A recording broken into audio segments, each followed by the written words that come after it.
Hola a todos y a todas las estudiantes y los estudiantes de este curso titulado Razonamiento Probatorio, Estándares de Prueba y Control de la Racionalidad Judicial.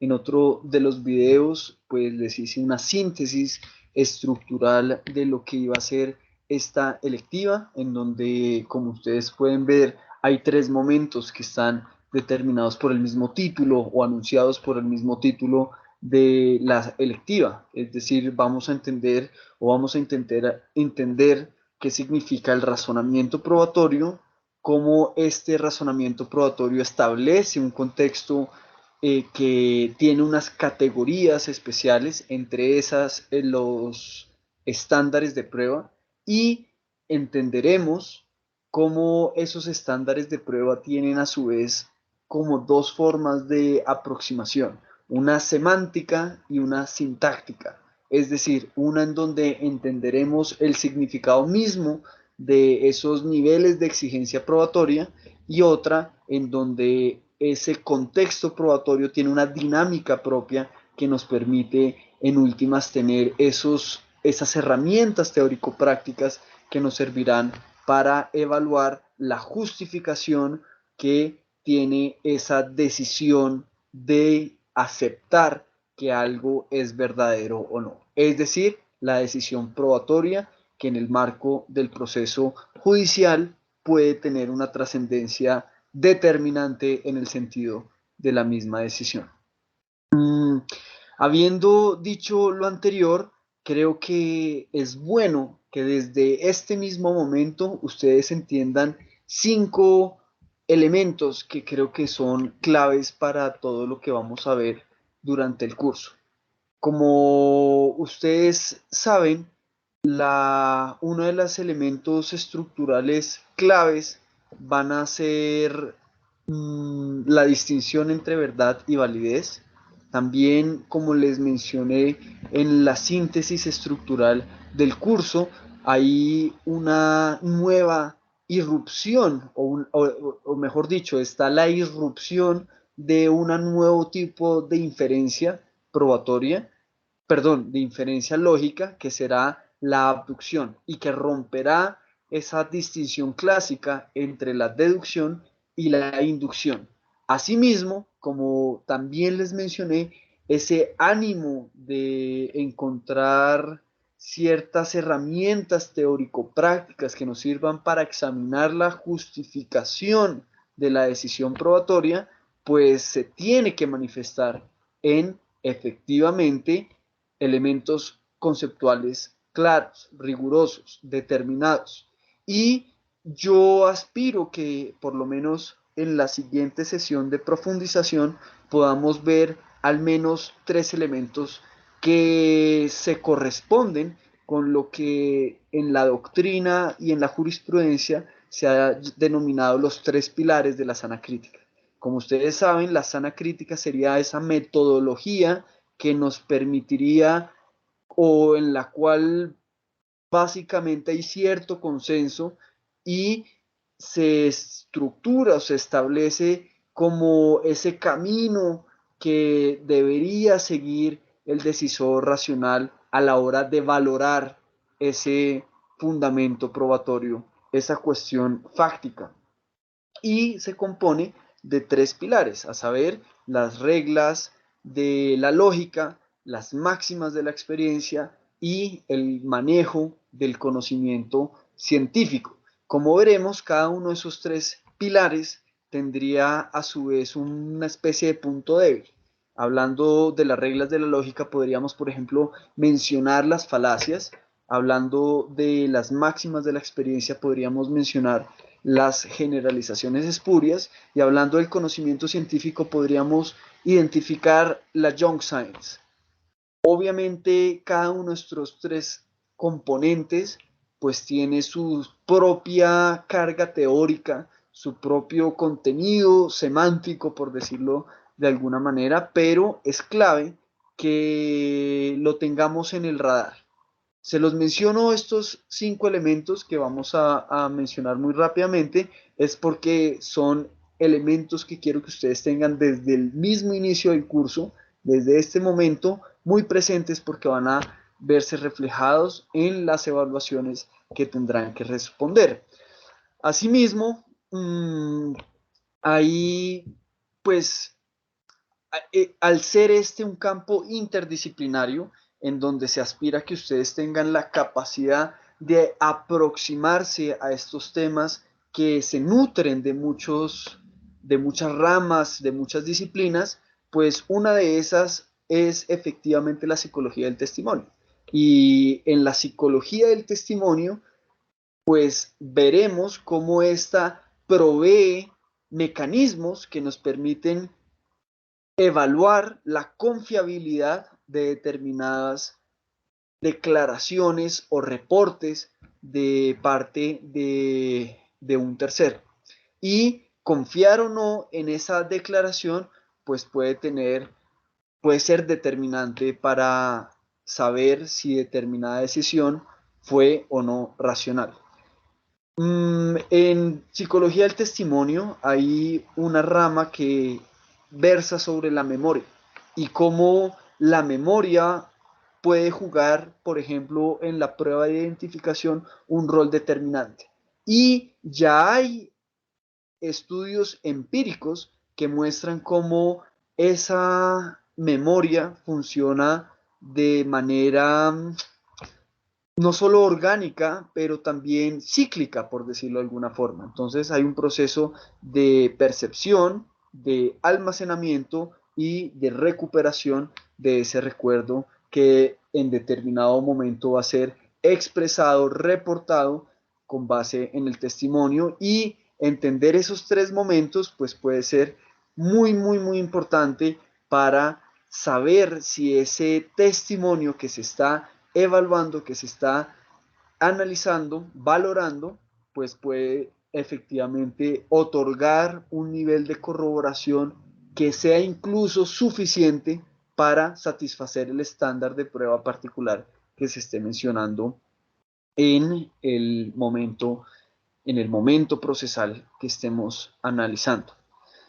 Esto nos refiere o nos hace prever también que esa dinámica propia del proceso judicial, en donde hay una correlación, una concordancia, una, una, un avance del proceso con la investigación también, pues nos permite prever que el manejo de los estándares de prueba, al ser niveles de exigencia que se necesitan para llegar a una decisión justificada, pues también va a ir evolucionando según avance la investigación. Y por tanto, es necesario que ustedes al final del curso también sean conscientes de que los estándares de prueba son herramientas teórico políticas, por decirlo de alguna forma, es decir, tienen también un origen político que, si bien también una incidencia claramente jurídica, pero que muestran qué tanto vamos a exigirle al titular de la carga de la prueba en un momento procesal particular. No se le puede exigir lo mismo a, por ejemplo, a la Fiscalía, al Ministerio Público, como también lo llaman en algunos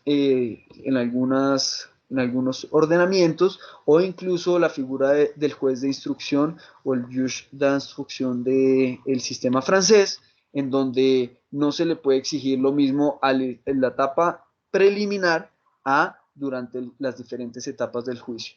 Por ejemplo, en el sistema colombiano, esos diferentes estándares de prueba van desde la inferencia razonable, la probabilidad de verdad y el más allá de toda duda razonable, pasando incluso a niveles de certeza, por ejemplo, para que ocurra una preclusión de la investigación o del proceso. Bueno, habiendo hecho ese pequeño paneo frente a esos temas, creo que es importante que ustedes los tengan muy presentes a la hora de seguir avanzando durante el curso, y que si tienen alguna pregunta particular lo puedan hacer en nuestra sesión sincrónica que va a tener lugar según el calendario que les expuse en el sílabus del curso.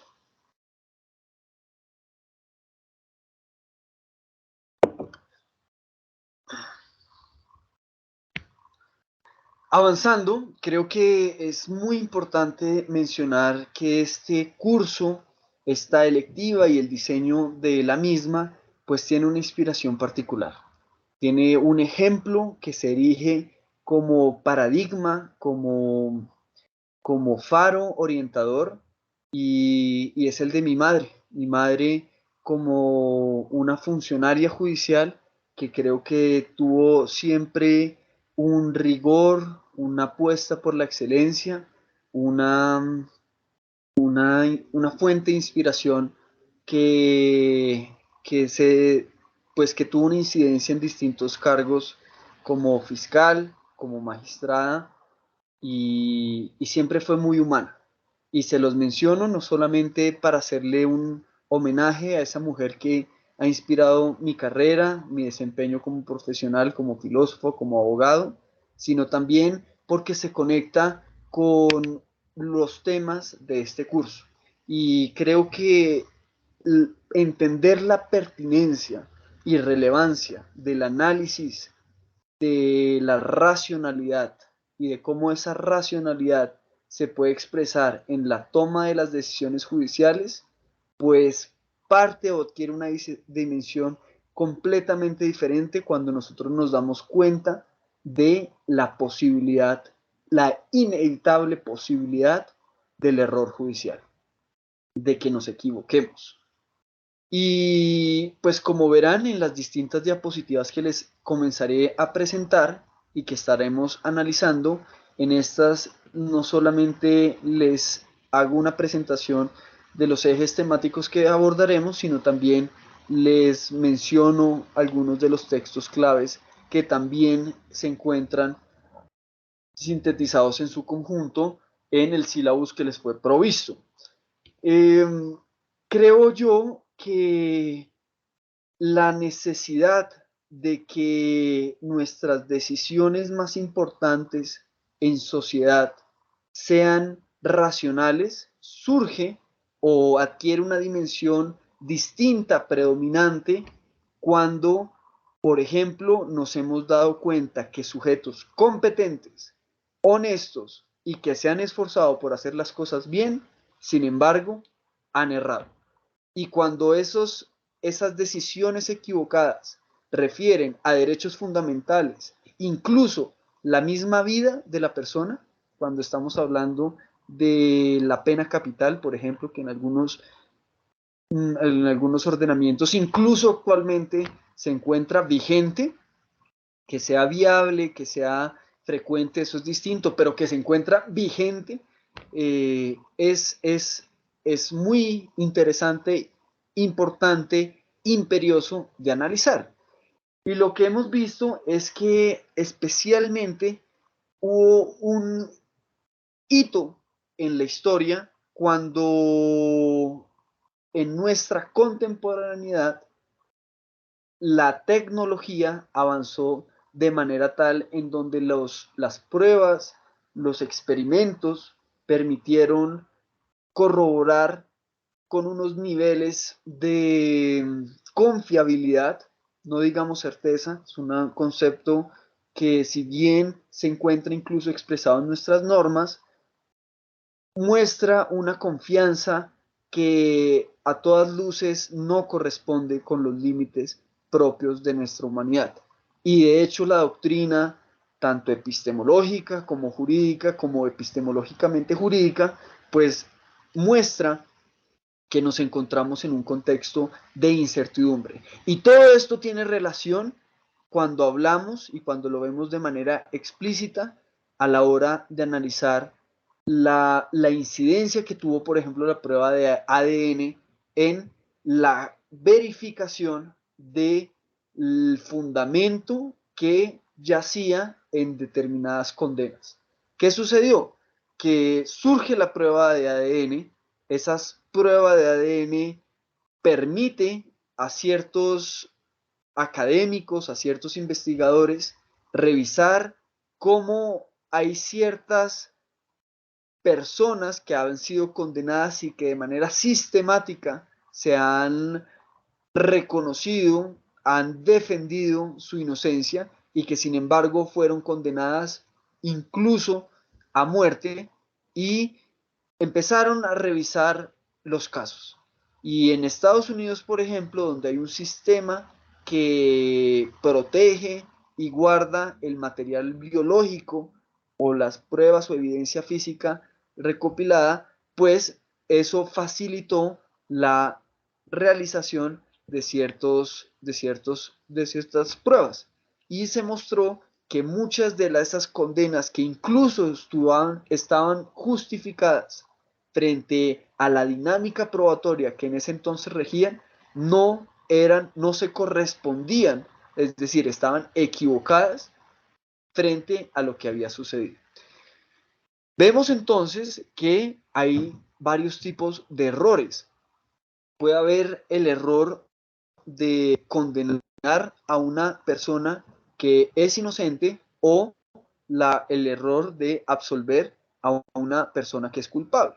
Y esa inocencia y culpabilidad puede ser entendida de dos maneras. Esto lo trata de una manera magistral el filósofo epistemólogo Larry Laudan, quien cuando analiza, por ejemplo, las diferentes nociones de la presunción de inocencia, nos habla incluso de una presunción de inocencia probatoria y una presunción de inocencia material.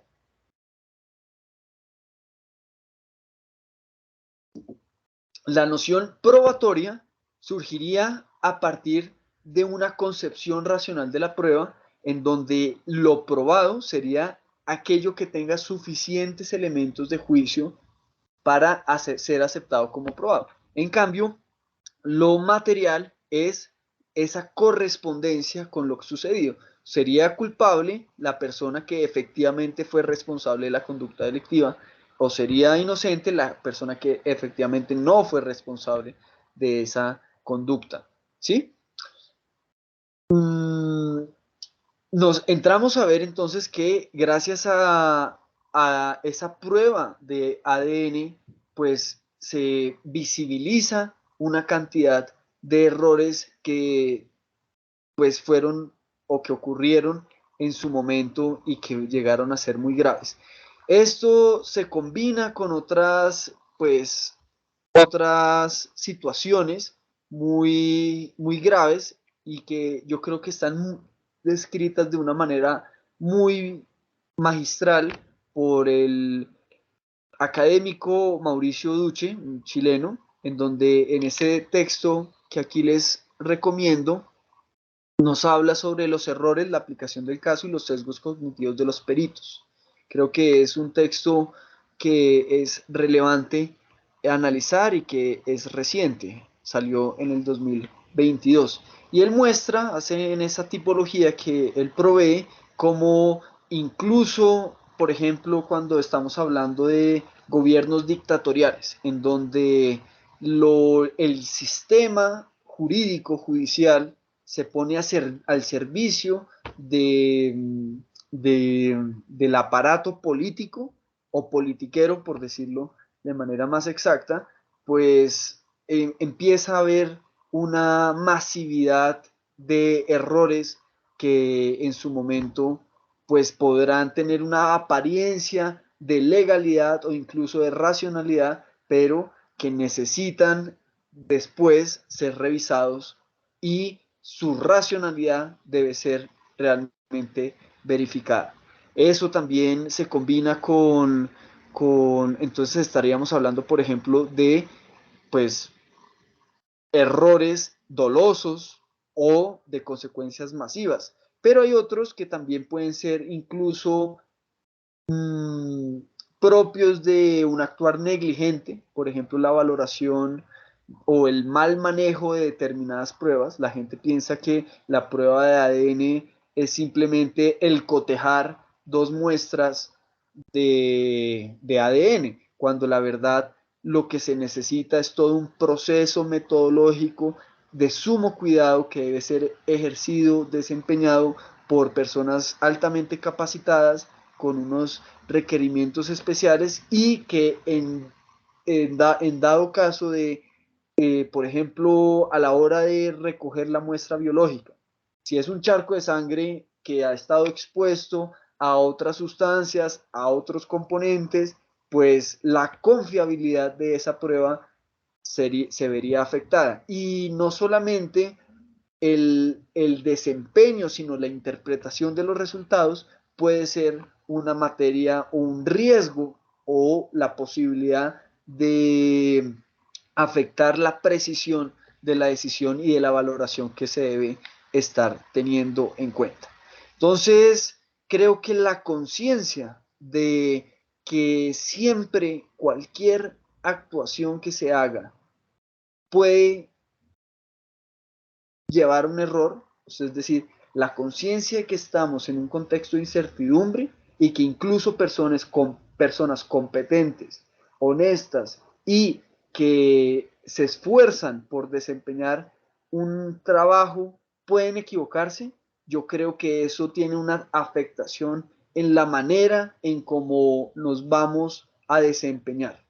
Yo, por ejemplo, que he tenido el privilegio de servir a mi país como juez de la República, creo que eso que, por ejemplo, Amalia Maya llama como humildad epistémica y varios doctrinantes pues lo han manifestado, creo que sí tiene una incidencia en la capacidad del desempeño personal que puede tener un funcionario. Y ustedes, estudiantes que muchos trabajan en la rama judicial, creo que esa conciencia de la posibilidad inevitable del error puede tener puede ser una fuente de inspiración para realmente intentar blindar de racionalidad esas decisiones que en algún momento deban ser tomadas. Y creo que esa humildad pues inspiró a mi madre, que en paz descanse, y creo que pues esto es un desarrollo de ese ejemplo que ella dio y me permitió ver con ojos propios.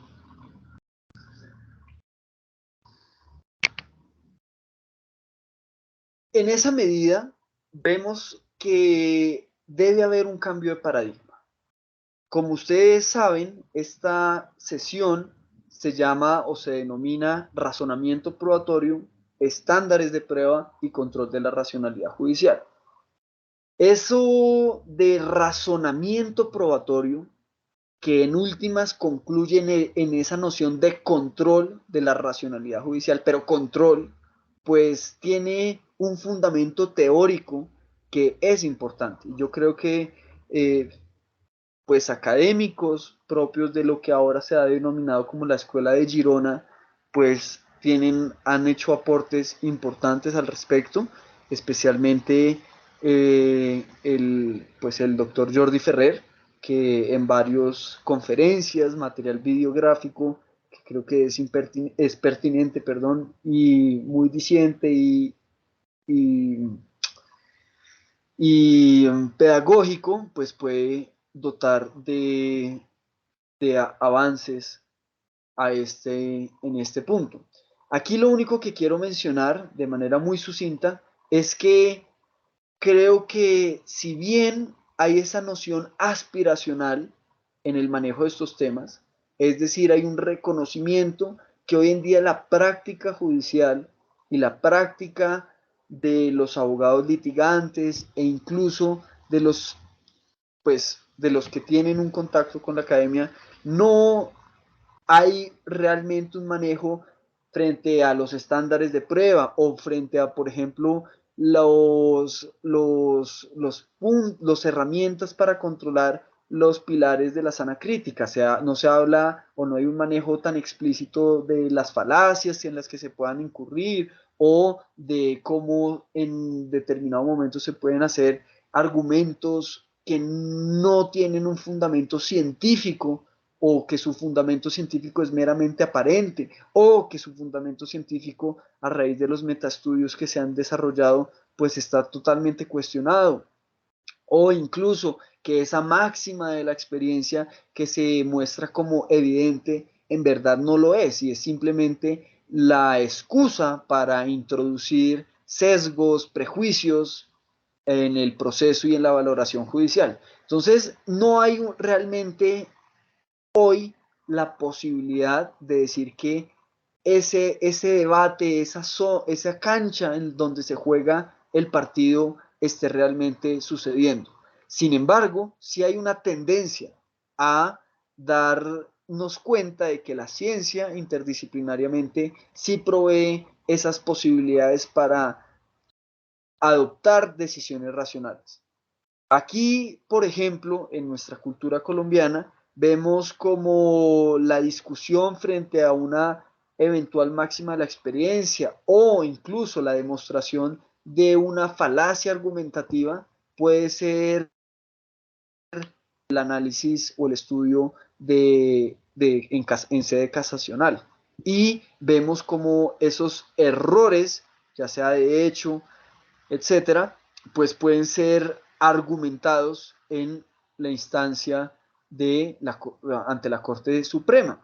No obstante, ese manejo, esa conciencia de que si bien no es el debate habitual, no son los términos del debate habitual, pero que sí puede llegar a ser pertinente cuando se escala, eso ya nos indica que un buen abogado que maneje estos conceptos puede empezar a implementarlos desde primera instancia. Y de hecho es lo que se espera cuando pues en últimas se eleva un argumento en sede casacional. Tiene que demostrarse que en las instancias pertinentes también se denunció los errores que se están manejando. Vemos como lo probatorio durante mucho tiempo fue más bien la consolidación de la creencia del decisor. Era un ejercicio de poder. Lo que se consideraba probado era lo que el juez o la persona que tenía autoridad decía que estaba probado. Era un sistema que se considera, y así quedó manifestado en distintos sistemas jurídicos, se consideraba de la íntima convicción.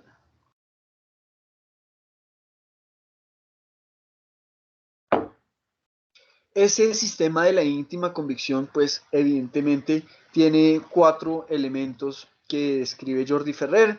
Se basa en la mera creencia, tiene una fuerte confianza en la inmediación, es decir, de que solamente la persona que se conectó de manera perceptiva y directa con el elemento de juicio, la prueba pues es la única que puede valorarla porque se entendería que habrían unos elementos incomunicables casi que debieron ser percibidos o admitidos por percepción. Y eso pues muestra que es muy difícil de controlar, de evaluar, de examinar la justificación de ese reporte sobre una situación interna, sobre ese grado de sensación sobre la veracidad de una proposición. Es decir, si una persona en un sistema de la íntima convicción tiene la autoridad para decir que está aprobado, eso quiere decir que esa persona va a decir si considera, si siente que es veraz que algo está aprobado, ya sea que el sujeto sospechoso ingresó a la habitación de la víctima o que determinada sustancia se probó que era veneno, ¿sí? Entonces, aquí lo que se entendería que está sucediendo es que la decisión sobre qué está aprobado bajo el sistema de la íntima convicción es una afirmación, un recuento, una explicación, una explicitación sobre un estado interno que nadie más está facultado para analizar. Solamente estaría, es decir, quien está en una mejor postura para dar cuenta sobre lo que está sintiendo, sobre lo que realmente cree, es el sujeto que lo está sintiendo o está creyendo en ello. ¿Listo? Cuando uno está jugando bajo esa cancha, pues claro que no podrá argumentar, o sea, no tendrá las mismas herramientas de control, de revisión frente a esa declaración sobre lo que está probado.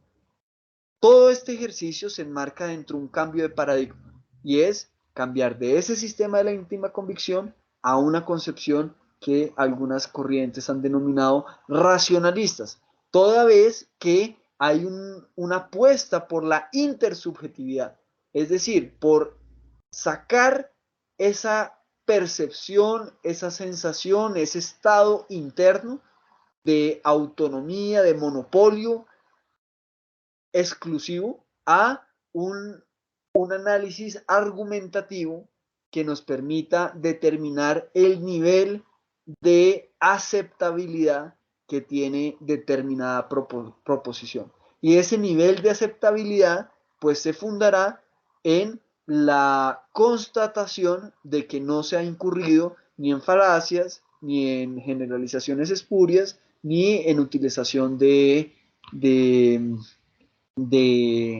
junk science o de ciencia basura, o también incluso de la explicitación del manejo de la estructura lógica argumentativa que se esté utilizando. Y como veremos, la abducción presenta una estructura lógica argumentativa que es muy clara y que nos permite realmente saber qué significa la escogencia de la mejor hipótesis o de la mejor explicación para tomar una decisión que consideramos racional.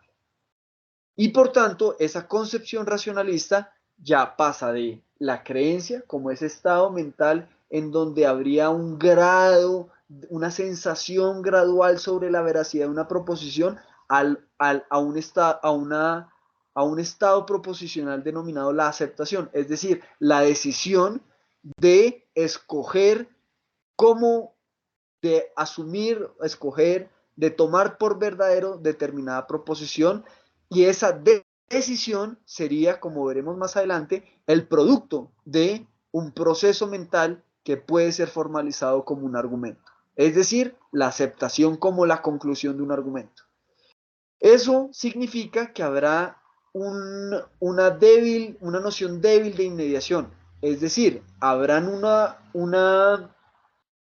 una confianza en que muchos de los elementos que juegan a la hora de determinar si debemos aceptar o no algo como probado, pues pueden ser comunicados de manera suficiente y por tanto evaluados de manera suficiente a partir de las herramientas que nos provee el lenguaje. Y no necesitamos basarnos, estar simplemente limitados a el, al, mm, a las proposiciones o a las sensaciones internas de la persona.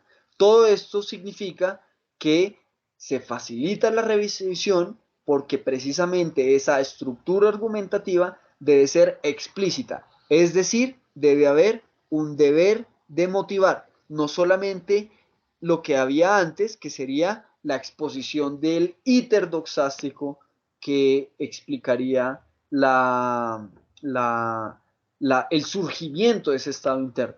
¿Listo? No es esa narración de lo que percibió, sino es la explicación de los fundamentos que le permiten a él construir, a él o a ella, construir un argumento que le lleva a decir que determinada proposición debe ser asumida como verdadera o como falsa. Entramos entonces en materia y la primera pregunta sería, ¿qué es el razonamiento probatorio?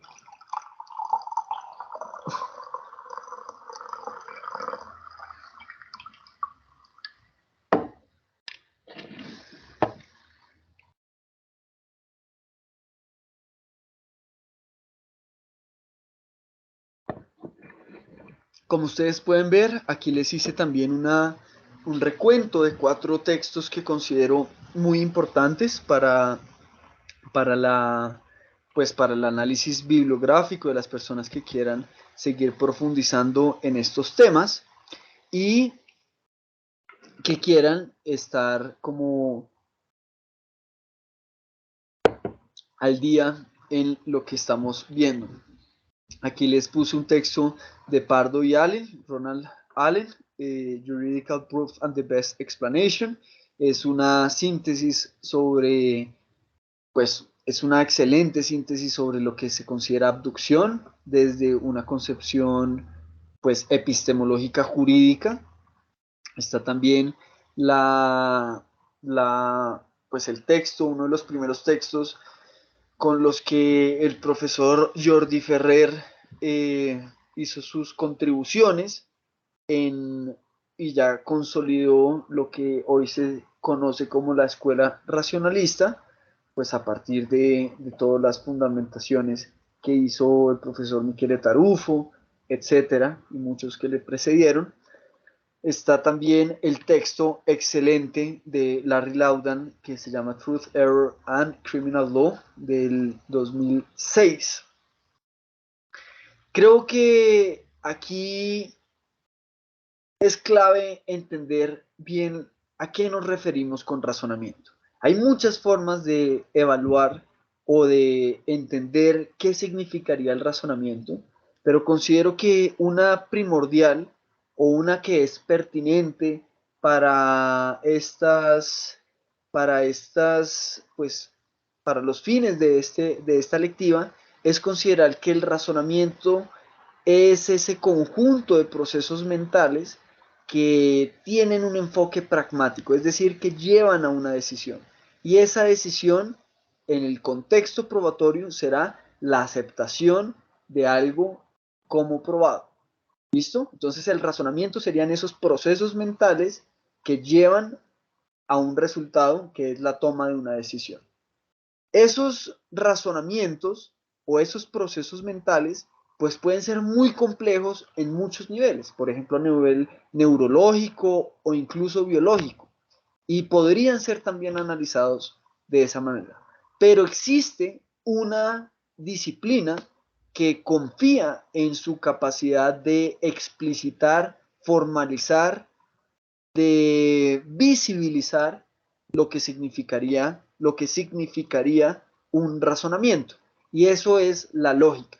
La lógica considera o parte de un supuesto y es de su capacidad de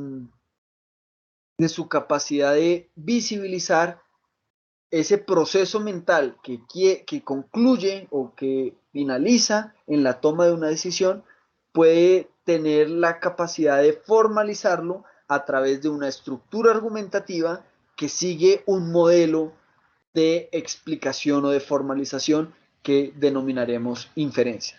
Y de manera clásica siempre se tuvo la dualidad entre la inferencia de tipo inductiva y la inferencia de tipo deductiva. La inducción, como todos sabemos, sería ese proceso desde donde el cual pasamos de lo particular a lo general. Por ejemplo, no sé, este curso es virtual, el siguiente curso es virtual, el tercer curso es virtual, he hecho 15 cursos y todos los cursos son virtuales, concluyo entonces que hoy en día todos los cursos deben ser virtuales. ¿Listo? Ese sería una inferencia de tipo inductivo en donde hemos pasado de la experiencia particular a una conclusión de tipo abstracto con alcance universal.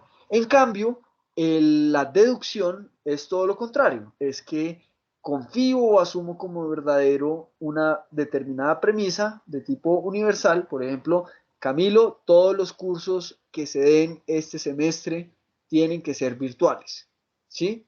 Y me entero, por ejemplo, o quiero saber si el curso que será en 3 días, ¿cómo va a ser?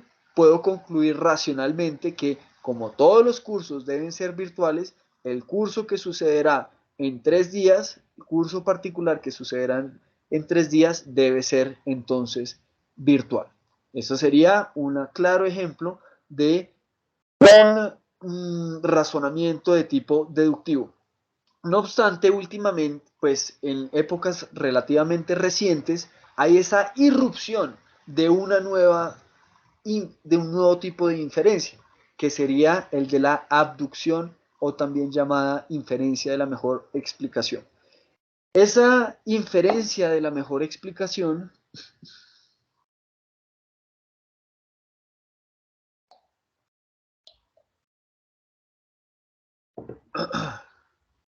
esa inferencia de la mejor explicación pues tendría una estructura lógica que precisamente nos permitiría escoger, valga la redundancia, dentro de un conjunto de hipótesis que están compitiendo por explicar un conjunto de elementos que deben ser explicados, pues nos permitiría elegir cuál es la más capacitada, la mejor, por decirlo así. Pero ya habiendo dicho eso, vemos que cuando mencionamos lo mejor, estamos introduciendo un elemento que es necesariamente comparativo y necesariamente contextual. Cuando hablamos sobre lo mejor, estamos implícitamente aceptando un marco que nos refiera a mejor para algo. ¿Sí? Yo no puedo ser mejor para cualquier cosa, tengo que ser mejor para determinado deporte, ¿sí? Por ejemplo, esta es una herramienta que es la mejor para escribir, no es la mejor para no sé, lesionar a una persona, ni es la mejor para dictar un curso virtual, ¿sí? Es una herramienta que es mejor para algo. En el contexto que ahorita estamos trabajando, sabemos que la inferencia de la mejor explicación se postula como un tipo de inferencia que tiene una gran capacidad de describir los procesos mentales que en el contexto judicial se dan, especialmente los de tipo probatorio. ¿Listo?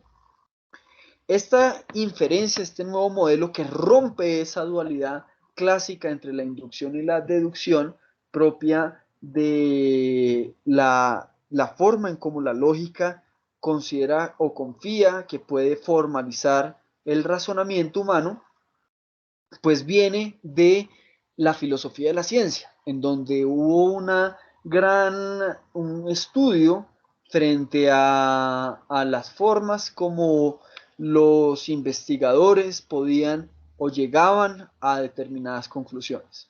Jordi Ferrer pues recuenta un caso en donde hay un investigador que ve cómo pues hay determinadas mujeres que están muriendo y a partir de una generación de predicciones y de corroboración y refutación, es decir, corrobora o no esas predicciones, pues va excluyendo o aceptando determinadas hipótesis para al final darse cuenta que la causa por la cual estaba generando unas muertes era una muy particular.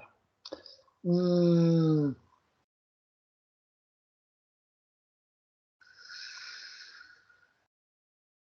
bien, entonces vemos cómo ese razonamiento probatorio, pues en últimas lleva implícita un manejo particular, se nutre de esas herramientas que en la lógica se han denominado las inferencias. Y ojo, este es un tema que no es simplemente abstracto. En nuestro contexto judicial, jurídico colombiano, pues uno de los estándares de prueba necesarios para la imposición de una medida de aseguramiento o la aceptación de la etapa de la imputación, pues ahí el estándar de prueba protagonista es la inferencia razonable.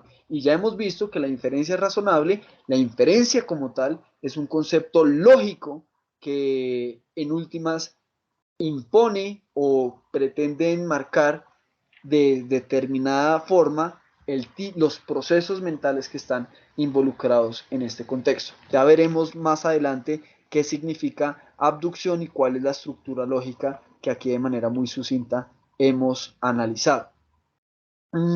Otro concepto muy importante que nos da la lógica es la distinción entre verdad y validez.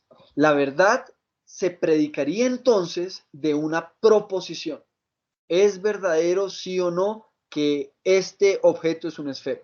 Eso es, entonces si yo digo, este objeto que tengo acá en mi mano en este momento es un objeto, esa proposición puede ser verdadera o falsa según se corresponda o no con la realidad. Si es un esfero, entonces es verdadera. Si no es un esfero, entonces es falsa. Ahora, ¿podemos decir lo mismo de un argumento? No, señores. Un argumento sería ese conjunto de enunciados, es decir, de frases como, por ejemplo, esto es un esfero, o de, por ejemplo, esto es un esfero y esto es una bolsita de audífonos, o, por ejemplo, si yo cierro este cuaderno de apuntes, entonces, pues no podré ver los apuntes que están escritos en la página que estaba abierta, ¿cierto? Entonces, todo eso, cualquier información, la lógica considera que tiene las herramientas relacionales lingüísticas para describirlo de una manera suficientemente concreta y abstracta. ¿Listo? Eso es un tema un poquito ya más teórico, pero es la confianza que hay en últimas yace. Cuando la lógica considera que decir si una estrella va a más de 500 kilómetros por hora, entonces su centrífuga aumentará el calor de determinada manera y la lógica dice, ah, bueno, esta es una proposición que se simplifica diciendo si A entonces B, es porque considera que para el análisis argumentativo, lo importante de esa proposición, que puede ser verdadera o falsa, es si A entonces B. ¿Listo? Un argumento sería entonces el conjunto finito de enunciados en donde al menos uno funge como premisa, es decir, que se asume como verdadero, y otro se entiende como conclusión, es decir, se establece una relación entre las premisas que llevan a una conclusión particular. Y la validez sería ese estado en donde un argumento, en donde es imposible que un argumento, tal como lo dije, pues tenga premisas que se asumen como verdaderas y lleven a una conclusión que necesariamente es falsa. ¿Listo? Ya creo que he mostrado cómo la verdad es distinta a la validez. Y cuando estamos haciendo un análisis sobre la validez, estamos haciendo un análisis formal frente a la estructura argumentativa que hay en determinado razonamiento. En cambio, cuando estamos haciendo un análisis de veracidad, estamos viendo si en el mundo, si hay una relación de correspondencia entre la situación del mundo y lo que dice determinada proposición o determinado enunciado. Hemos visto también la diferencia entre la inducción y la deducción y cómo hoy en día se habla de la abducción. Una abducción que también es llamada inferencia de la mejor explicación y que no sigue ni ese impulso de ir de lo particular a lo general, ni de lo general a lo particular, sino que lo que hace es que crea una nueva forma de comprender, de estructurar lógicamente el argumento, que es conformar un conjunto de elementos de juicio a explicar, otro conjunto en donde hay distintas hipótesis que pueden explicar en distinto grado esos elementos de juicio a explicar y hay una selección a partir del nivel corroborativo o el nivel explicativo que tiene cada una de esas hipótesis. Y la inferencia de la mejor explicación es precisamente porque se elegiría cuál es la mejor. Y esa elección pues debe ser motivada, es decir, debe ser posible explicitarla a través de un argumento que tiene una validez y cuyas premisas pueden ser verdaderas o falsas.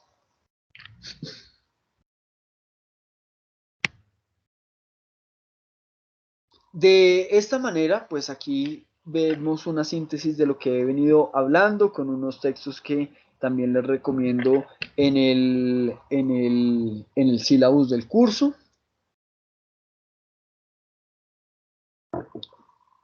Vemos entonces que el razonamiento es ese proceso mental con un enfoque pragmático, es decir, que tiene un enfoque hacia la toma de decisiones, que hay un supuesto en la lógica, que es la estructura argumentativa como una forma viable, idónea para describir lo que es un razonamiento. Hay un manejo, una apuesta por la rigurosidad en cuanto a las relaciones que se establecen, no en tanto en el contenido, sino hay un análisis más de forma y de rigurosidad en el análisis de la forma. Hemos visto cómo la lógica nos permite distinguir entre veracidad y validez y que el análisis lógico, pues precisamente podría mostrar cuál sería un argumento inválido. Y aquí me voy a detener de un momento muy sencillo para mencionarles que una de esas herramientas teórico-prácticas que servirán para el control de la racionalidad judicial, a partir de esa metodología que se supone que deben utilizar las personas o los decisores a la hora de valorar racionalmente cualquier asunto, incluso los asuntos fácticos, pues me refiero a la sana crítica, es precisamente el concepto de falacia. Si un argumento es ese conjunto finito de enunciados en donde al menos uno funge como premisa y lleva a otra que funge como conclusión, un argumento falaz será ese argumento que aparenta su validez, pero que en realidad es inválido. Y esa apariencia de validez precisamente muestra un gran riesgo, y es que no es evidente, no es intuitivo que determinar que ese argumento sea inválido. Y por tanto, una capacidad lógica, una formación lógica es una de esas mecanismos, esas herramientas que debería tener cualquier persona formada jurídicamente que le apueste a que sus decisiones sean lo más racionalmente posible. Es decir, que pueda identificar esas falacias, porque precisamente el concepto de falacia refiere a lo que no es fácilmente identificable. Una de esas, como veremos, es la falacia llamada afirmación del consecuente. ¿Listo? Vimos que hay dos tipos de inferencias y cómo la abducción rompe esa distinción clásica entre inferencias. Vemos entonces que lo probatorio, como les dije, pues surge de ese sentido comparativo, contextual de la inferencia de la mejor explicación. Toca saber entonces qué significa lo probatorio. Lo probatorio pues tendrá un fundamento en la racionalidad. La racionalidad entendida como esa armonía con la evidencia. Armonía con la evidencia. Y habría entonces pues todo un objetivo institucional que pues se le ha dicho objetivo institucional, pero en últimas es como ese propósito de permitir que las decisiones que se tomen sean precisas y correspondan realmente con lo sucedido. Es decir, el objetivo, si bien estamos en un contexto de incertidumbre, es que se blinden en la medida de lo posible esas decisiones frente a la declaratoria de lo que sucedió, de lo verdadero. Es decir, que realmente lo que se declare como verdadero sea lo que corresponda con el mundo. Y lo que se considera acá es que esas decisiones pues deben tener un fundamento probatorio y un fundamento racional en el sentido en que debe corresponderse con la evidencia que se maneje dentro del proceso judicial. Aquí les puse otra vez una bibliografía que considero que es importante que tengan en cuenta.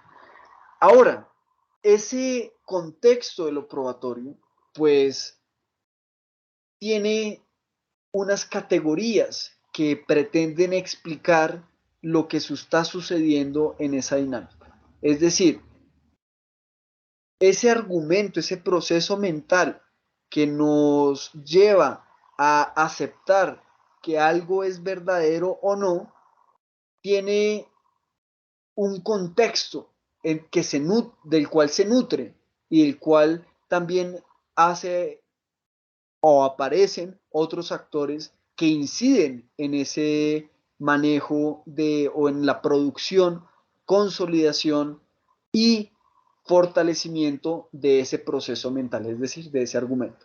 Y eso es lo que entendemos como el contexto probatorio.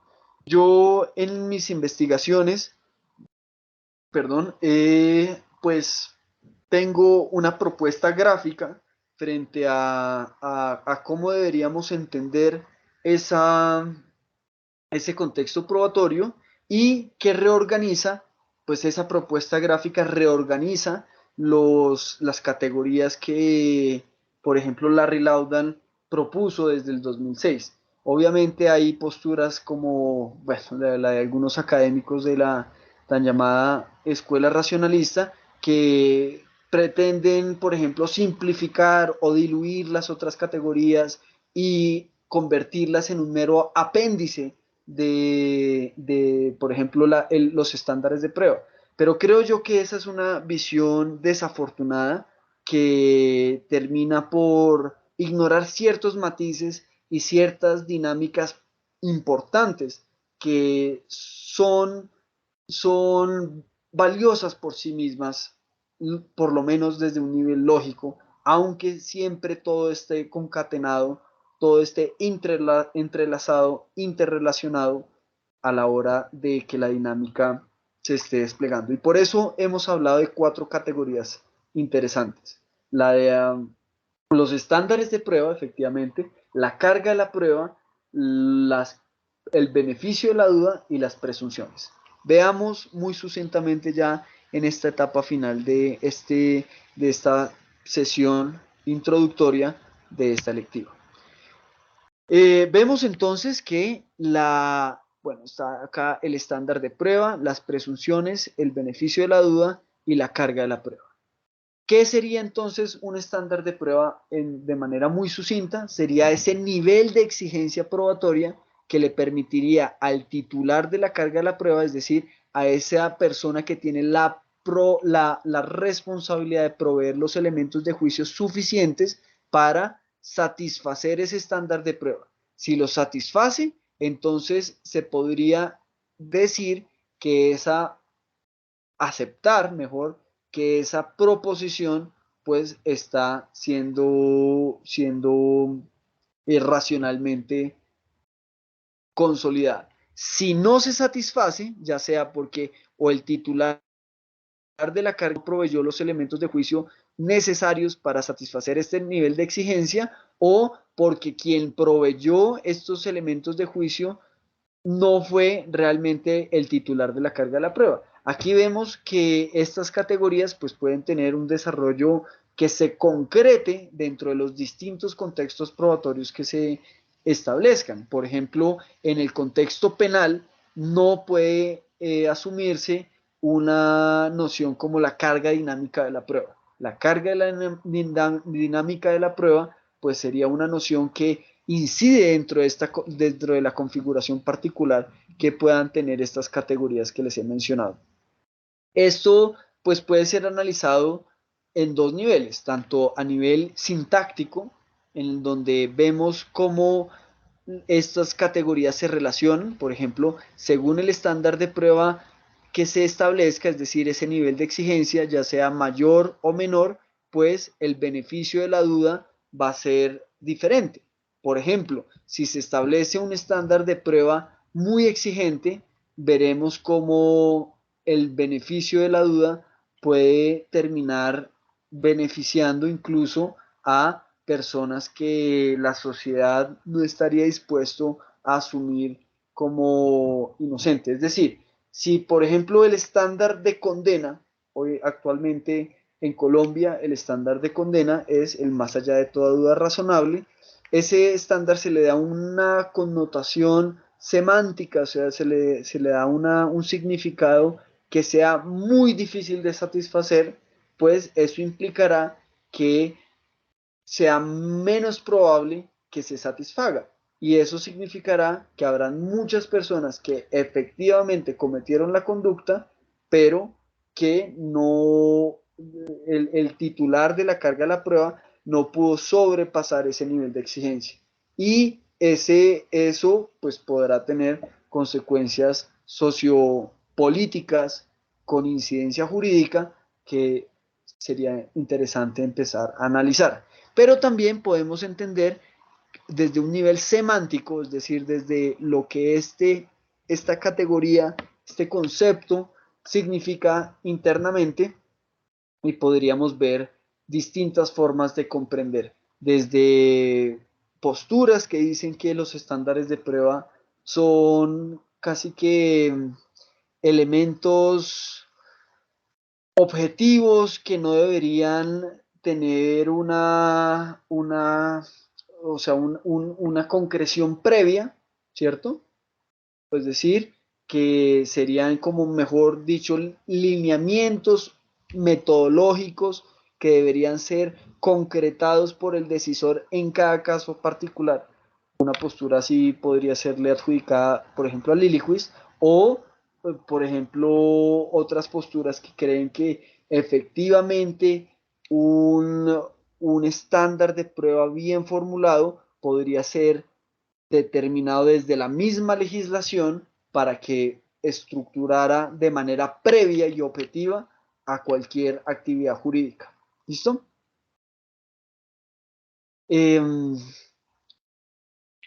Vemos entonces que aquí yo les presento como parte de mi investigación una forma de comprender de manera semántica la relación entre estas categorías. Vemos aquí que hay unas categorías que son default, o sea, que no les importa si hay una acción satisfactoria o no, sino que ya se encuentran desde el inicio configuradas, y estas son estándar de prueba y beneficio de la duda.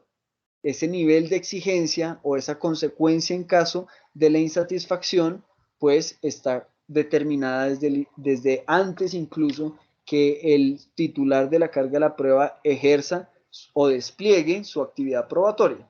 Entonces, por eso es que hay unas categorías que necesitan un cierto tipo de esfuerzo.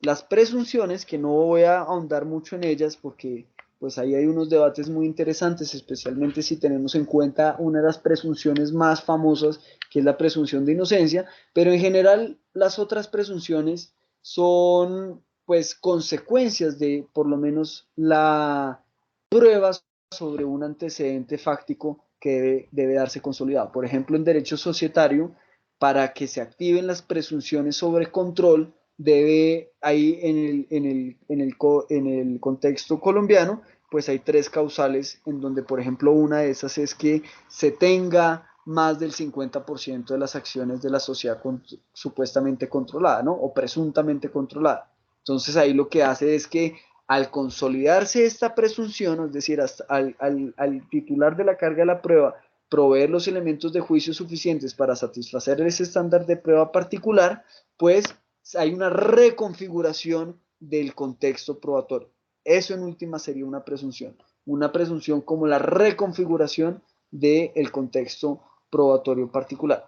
¿Cómo se asume esto en la presunción de inocencia? Eso sería para un siguiente curso de especialización. Entonces vemos cómo estas requieren hay categorías que requieren un esfuerzo, un despliegue, una actividad probatoria particular. Y asimismo hay unas categorías que son antecedentes, es decir, ya sabemos que hay una asignación de la carga de la prueba y una asignación de un estándar de prueba, y que son consecuentes según la actividad o la relación que hay ya entre estos dos. Entonces, determinando si éste logra satisfacer ese nivel de exigencia, pues se consolidará o una presunción o un beneficio de la duda. ¿Listo? Entonces es una forma de concebir la dinámica propia que hay dentro de estos contextos probatorios. En ese sentido, concluimos esta sesión diciendo que el enunciado probatorio ya no será lo que el titular o la persona que tenga esa autoridad para decir que está aprobado, sino que lo que está aprobado sería aquello que se corresponde con esa actividad probatoria, es decir, lo que encuentra elementos de juicio suficientes para para aceptarse como verdadero. ¿Listo? Y aquí vemos algunas de las nociones que están descritas dentro de este excelente texto que describe un poco sobre ese desarrollo de la concepción racionalista de la prueba. En la próxima sesión de profundización veremos ya un poco más sobre los estándares de prueba y sobre cómo podemos obtener también algunos mecanismos que nos permitan ejercer un control de la racionalidad de las decisiones judiciales, incluso las decisiones de dimensión probatoria. Muchas gracias y que tengan una feliz noche. Ya saben que cualquier pregunta, cualquier comentario, pues la pueden hacer en los foros del curso y ahí en el correo que les proveí. Muchas gracias, feliz noche.